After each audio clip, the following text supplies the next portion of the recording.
Olá, e no episódio de hoje eu vou falar sobre um dos piores ataques que podem acontecer na infraestrutura de tecnologia da sua empresa.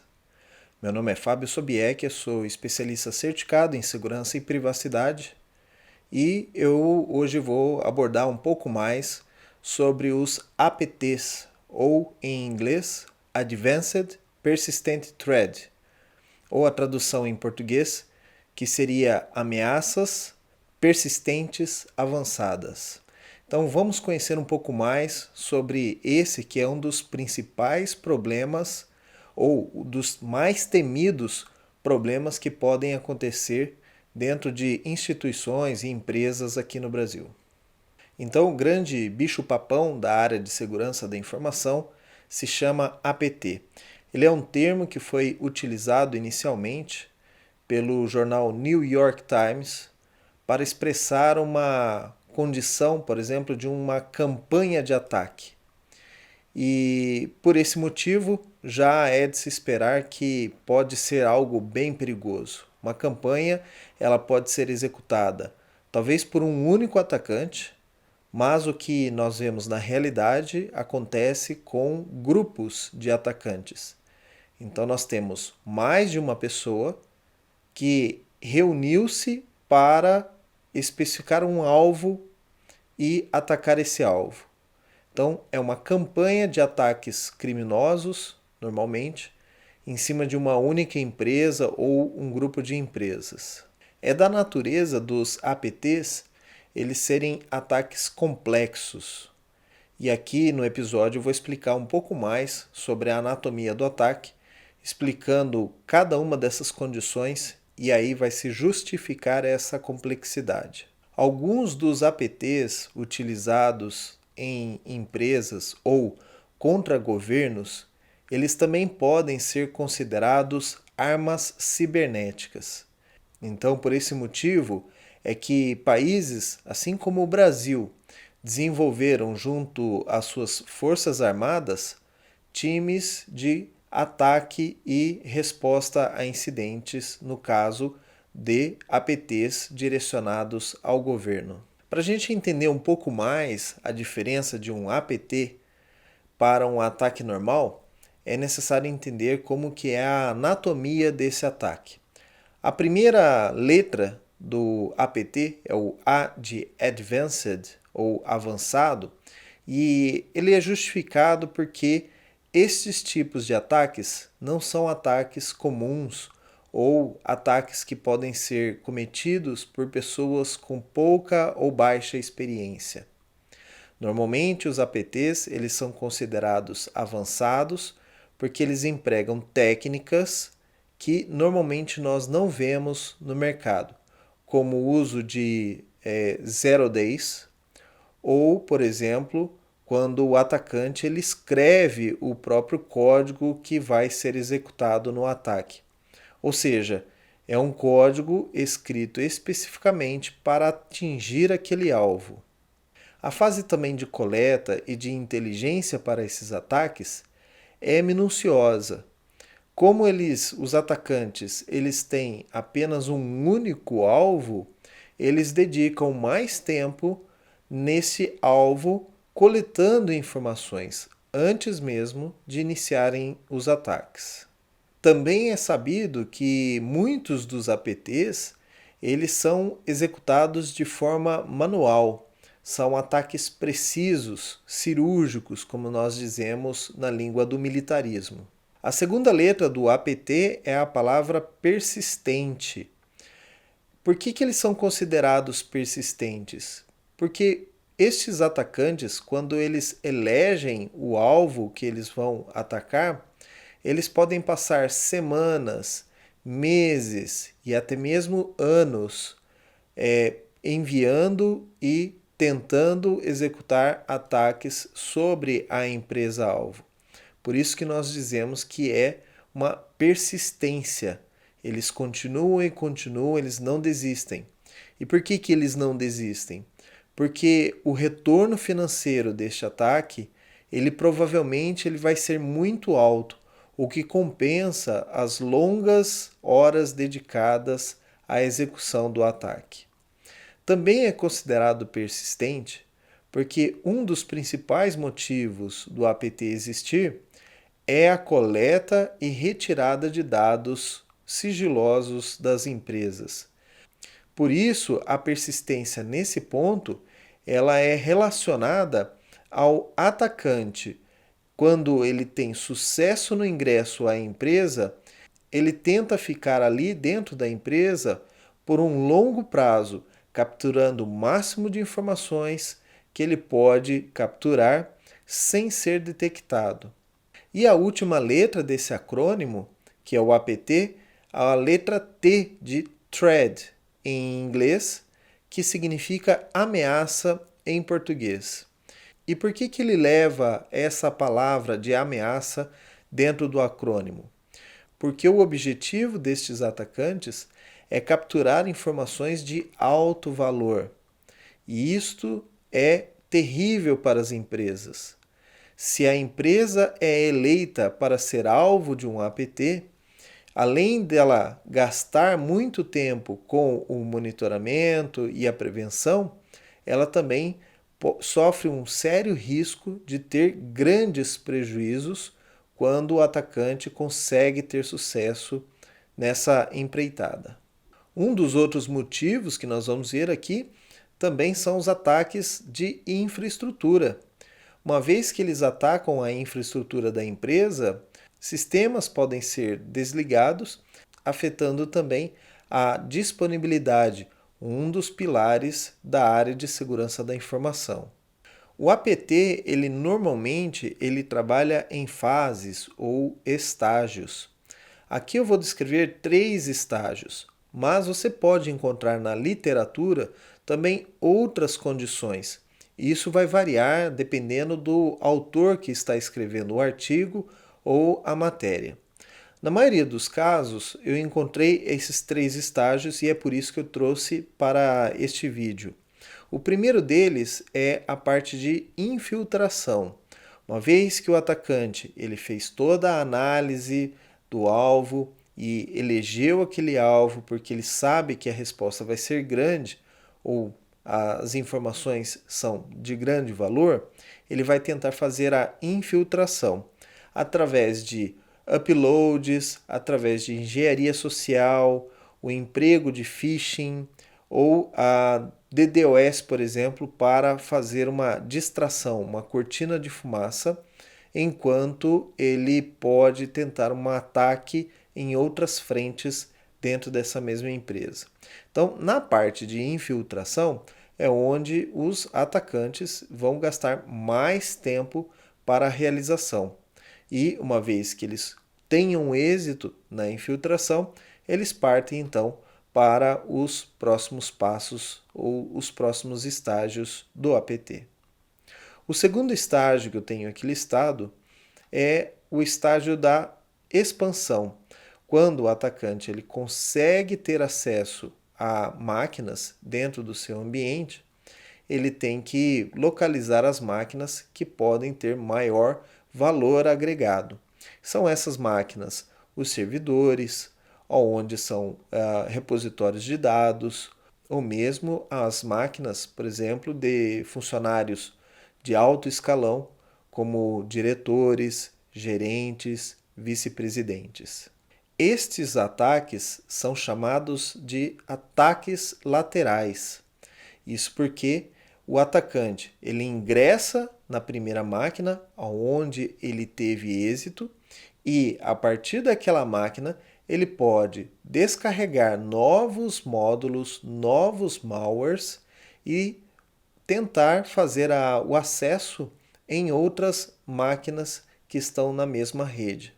Então é por isso, e talvez não tão protegidas como se esperava. Então, neste cenário, ele consegue ter êxito na navegação lateral. Ele faz o uso da primeira máquina atacada como um jump server e, a partir daquela máquina, ele consegue chegar em outras que talvez vão ter mais dados ou dados mais importantes para o atacante. Ao final, a terceira fase do ataque APT é chamado de extração e recebe esse nome porque o objetivo do atacante agora é remover dados ou copiar dados que são de alto valor para fora da empresa e desta maneira ele consiga fazer algum dinheiro sobre essas informações, ou seja, na venda ou mesmo no uso dessas informações sigilosas. Mais uma vez, ele precisa causar uma distração dentro do time de segurança para que ele possa fazer a extração das informações sem cair no monitoramento. Isso porque nós vamos comentar aqui um pouquinho mais adiante neste episódio. Nós temos ferramentas que vão conseguir fazer o monitoramento desse ambiente e talvez detectar uma ameaça como o APT a tempo de poder bloquear esse vazamento de dados que é feito pelo APT. E um dos pontos que também é bastante importante dentro dos ataques são as remoções de evidências. E isto também ocorre na fase final do APT. O que eu quero dizer por remoção das evidências? O atacante, uma vez que ele consegue ter êxito à máquina, essa máquina, usualmente, vai realizar registros de informações, os conhecidos logs. Estes arquivos de logs podem registrar o IP de origem do atacante. Então, por isso, ou também pode fornecer informações de como o atacante conseguiu chegar até a máquina, por qual caminho ele passou, qual foi o método utilizado ou a exploração utilizada para ter o êxito. Por isso que é bastante importante para o atacante, neste cenário, remover qualquer evidência que possa ligar ao seu nome ou que permita-nos a verificação e a identificação da origem do problema por onde ele conseguiu ter acesso à aplicação. Obviamente, se nós sabemos a origem do problema, nós vamos fazer de tudo o possível para bloquear essa entrada ou modificar esse cenário para que o atacante não venha mais por essa entrada. E é justamente isso que o atacante não quer que aconteça. Lembre-se que tem que ser um ataque persistente. Ele deve permanecer dentro da empresa o máximo de tempo possível. Por isso que eles tentam fazer a remoção de qualquer evidência que possa ligar a pessoa ou que possa indicar-nos a origem do ataque ou o ponto de falha onde o atacante teve êxito. E o que querem esses atacantes quando eles executam o APT? O que normalmente um atacante busca em empresas como os bancos de grande porte, ou empresas como as petrolíferas, ou grandes fabricantes. Um dos primeiros motivos do APT ocorrer nas empresas é com o objetivo da captura de propriedade intelectual. O que eu quero dizer por isso? As empresas, elas têm vários segredos comerciais. Uma montadora de carro, por exemplo, ela pode estar trabalhando em um projeto de um carro novo, com um novo design, um motor mais eficiente ou alguma coisa assim, uma tecnologia de ponta.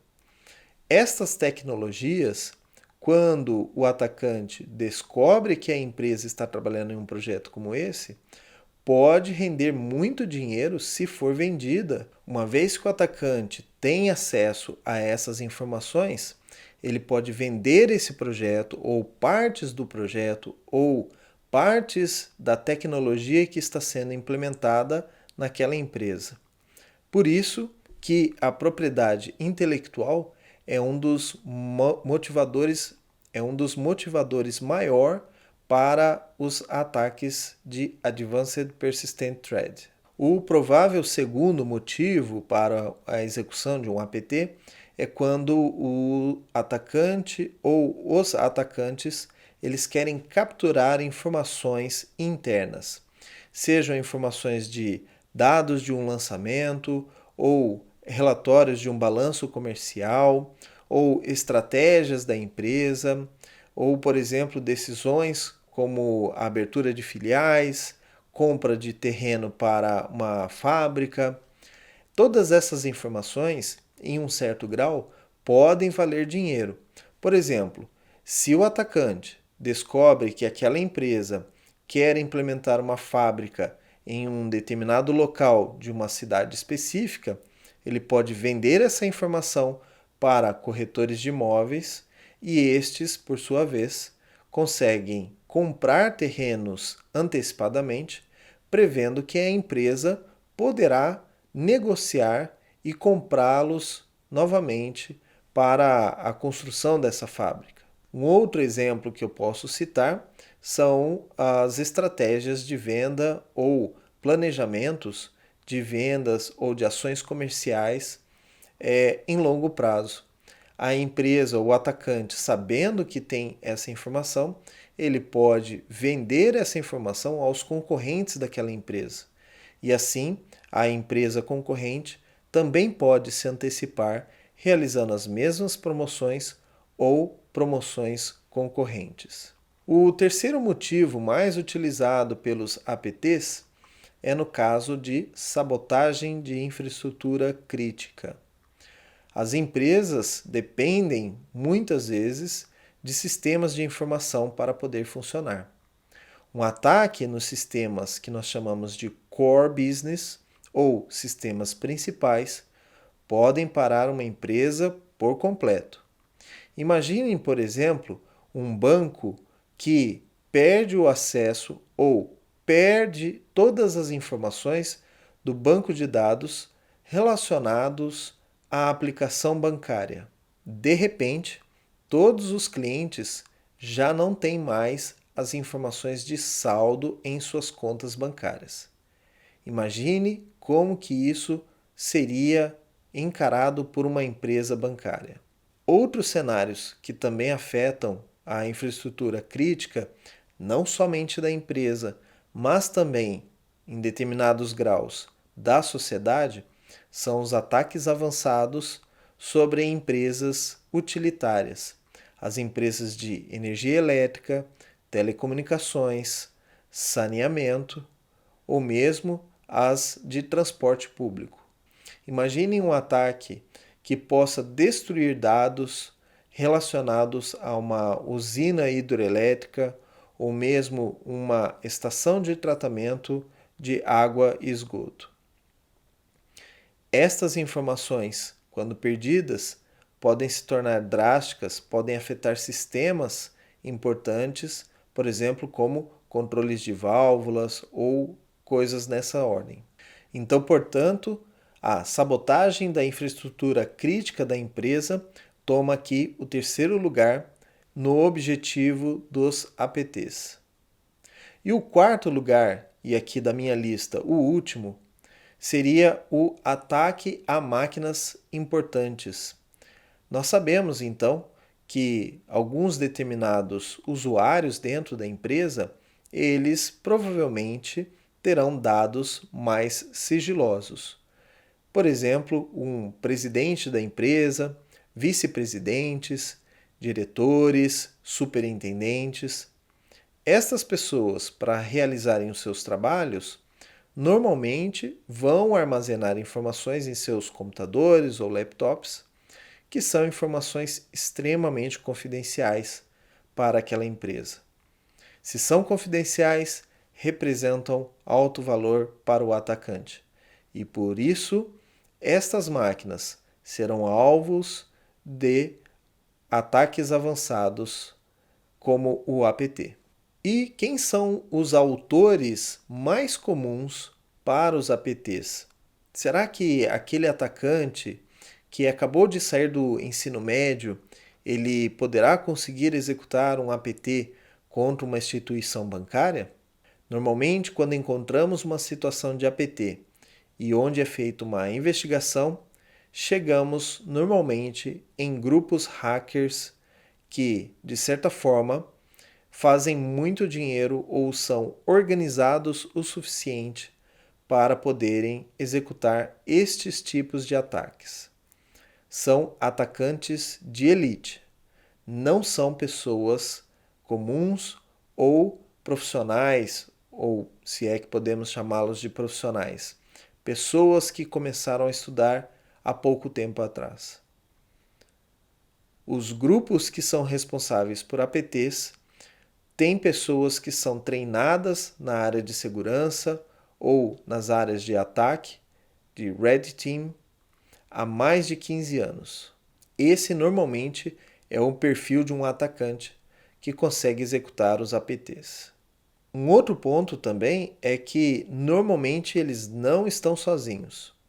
Um APT dificilmente é executado por uma única pessoa, devido também à complexidade. Em alguns casos, são necessários ataques simultâneos para ter êxito no ingresso de um sistema. E é por isso que os APTs normalmente são vistos em grupos de hackers, não somente por um único atacante. Um outro autor para os ataques de APT são as empresas concorrentes.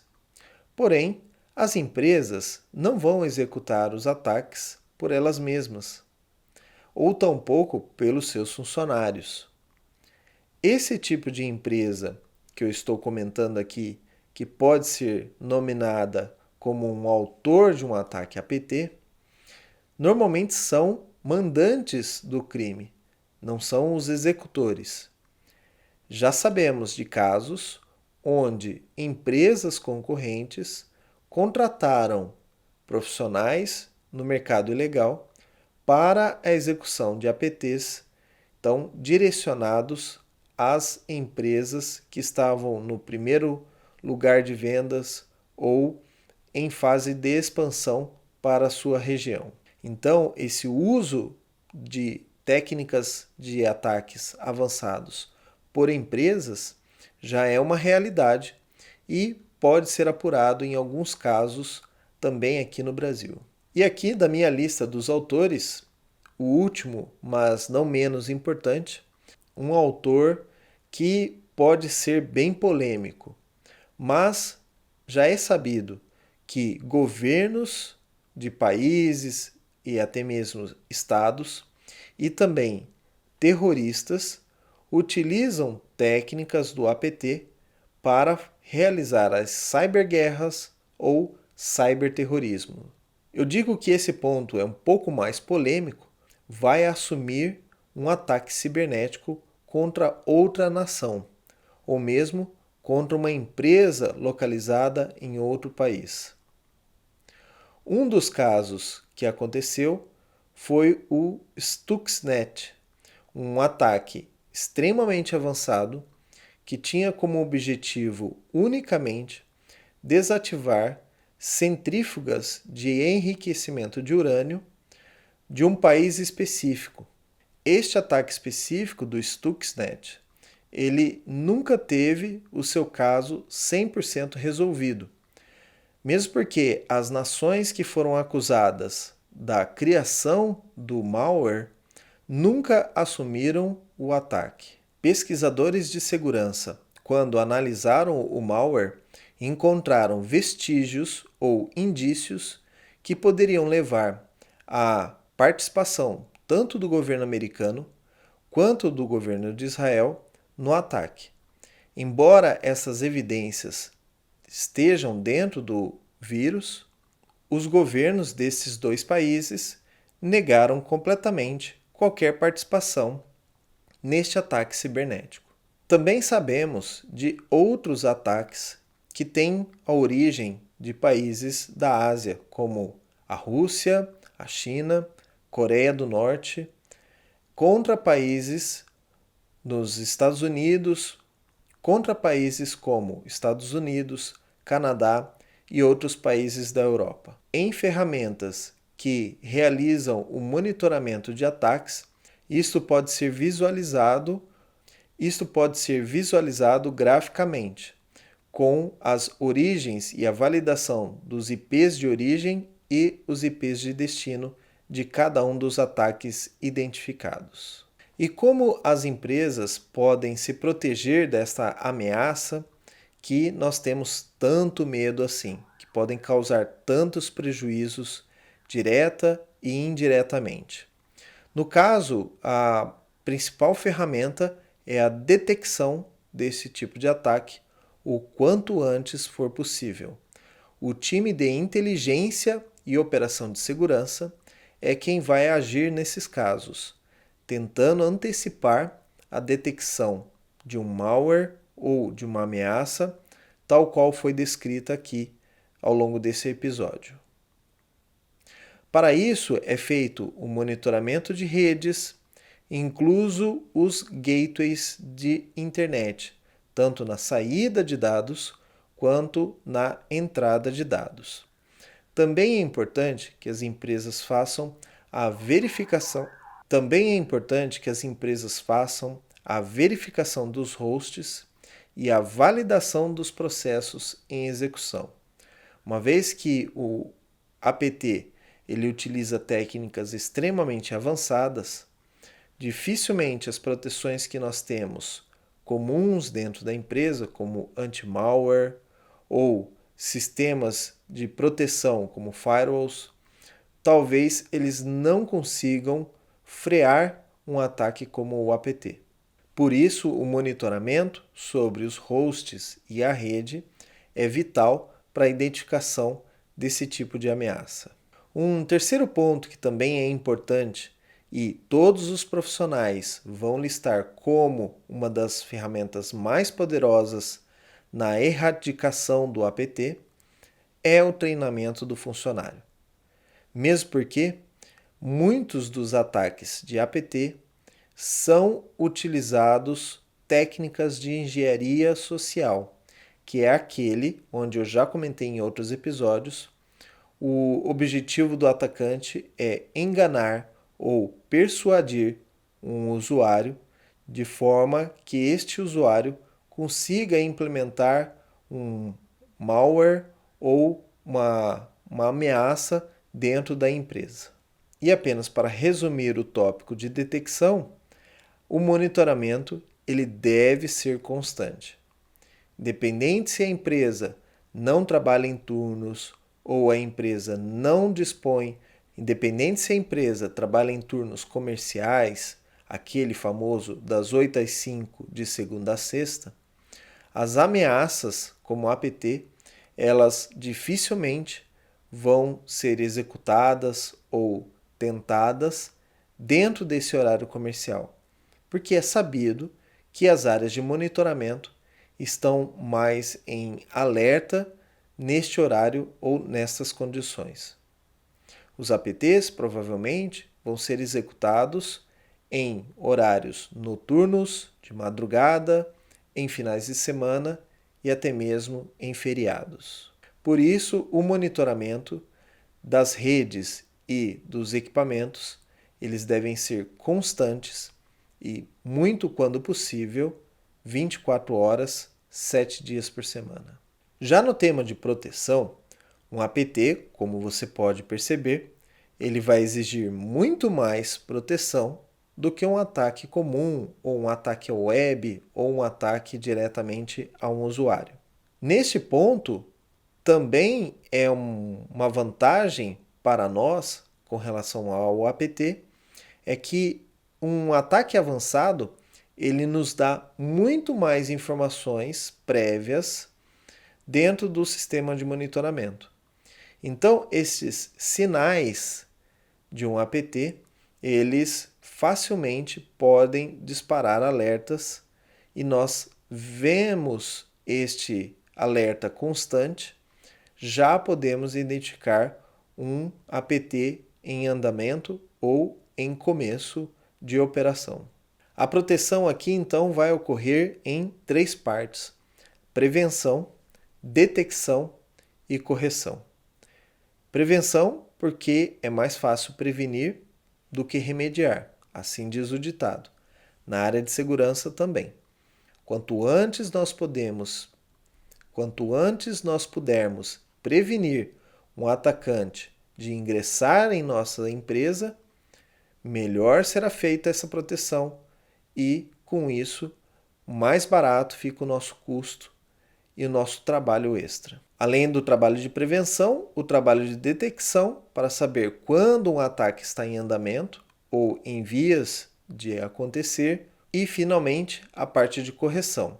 Uma vez identificado qual foi a máquina-alvo daquele ataque, essa máquina, ela, se possível, deve ser isolada e feita uma análise minuciosa para saber se ocorreu algum ingresso ou comprometimento daquele host ou daquela máquina.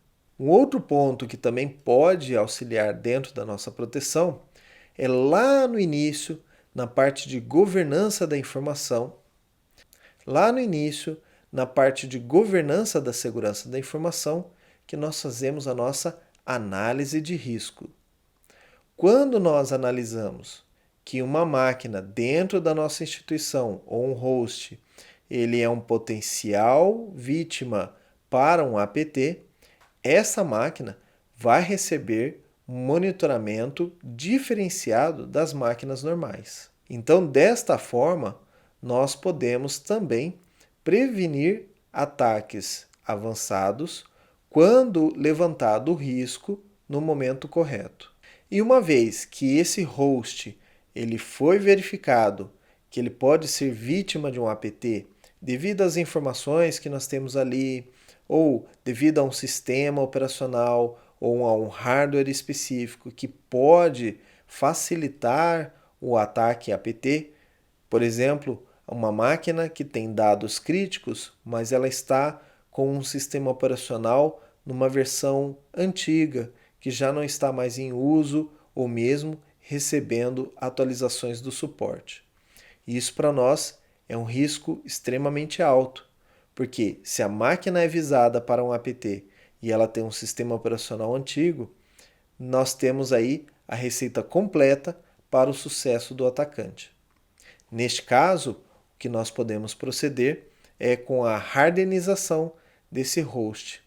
Hardenização é o ato de avaliarmos dentro do host tudo que pode ser desligado ou desconectado ou desinstalado, de forma a diminuir as opções do atacante em um ataque com sucesso. Se você não usa o sistema de impressão dentro de um servidor que está fornecendo uma aplicação para a sua empresa, então não há necessidade desse serviço estar ativo. Deixá-lo ativo pode permitir que o atacante tenha êxito, então, no ingresso dessa máquina. Muito bem, isso era o que eu tinha hoje para falar para vocês sobre os APTs, ou ameaças persistentes avançadas. Este é um dos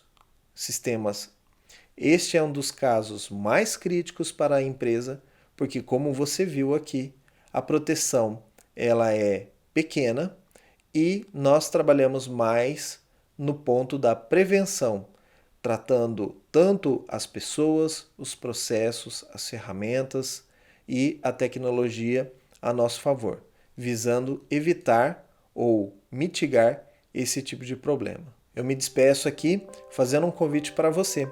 Visite o meu site www.sobiec.net e lá você pode se inscrever na minha newsletter.